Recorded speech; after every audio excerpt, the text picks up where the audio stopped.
Сайн байна уу залуусаа? Мишрэн сүүлийн хэдэн жил миний толгойд эргэлдэж байгаа нэг зүйлийг өнөөдөр та нартай хуваалцъя гэж бодож байна. Та нар мэдж байгаа байх. Би фэшны салбарт ажилладаг.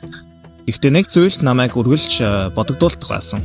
Хүмүүс Солонгос фэшн гэхэд K-drama стил санаанд ордог. Америк фэшн гэхээр энэ streetwear санаанд ордог. Харин Монгол фэшн гэхээр юу санаанд ордог вэ?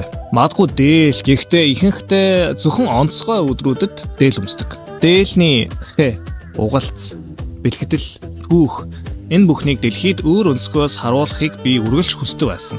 Тэгээд би өөрөөсөө асууж эхэлсэн. Хэрвээ Монгол фэшн өдөр тутам өмсөж болдог байсан бол ямар байх байсан бол сургуультай, ажилдаа, гудамжинд өдөр бүр өмсөж болох. Орчин үеийн тав тухтай. Гэхдээ харахад шууд Монгол гэдг нь мэдрэгддэг. Үүн дээр би удаан хугацаанд ажилласан. Олон шин унтаагүй, олон дизайн бүтлгүйцэн, олон алтаа гаргасан. Гэхдээ эцэст нь анхны дизайнууд бэлэн болсон байгаа. Монгол найзуудаа үзүүлэхэд тэдний харьяа үнэхээр гайхалтай байсан. Бүгдэнд нь таалагдсан. Одоо би та нарт үзүүлж та нар юу бодож байгаа юм бэ гэж бас сонсомоор байна. Брендинг нэр бол Түмэн.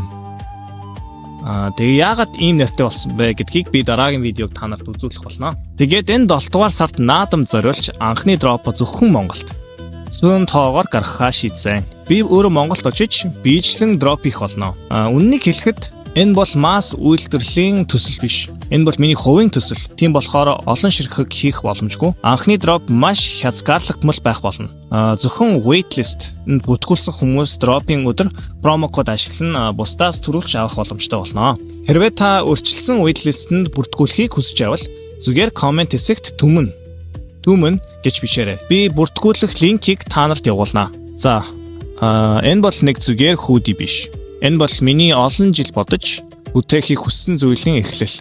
Монгол дизайн, Монгол фэшн дэлхийд танигдах цаг нь болсон гэж би боддог. Баярлалаа. Peace.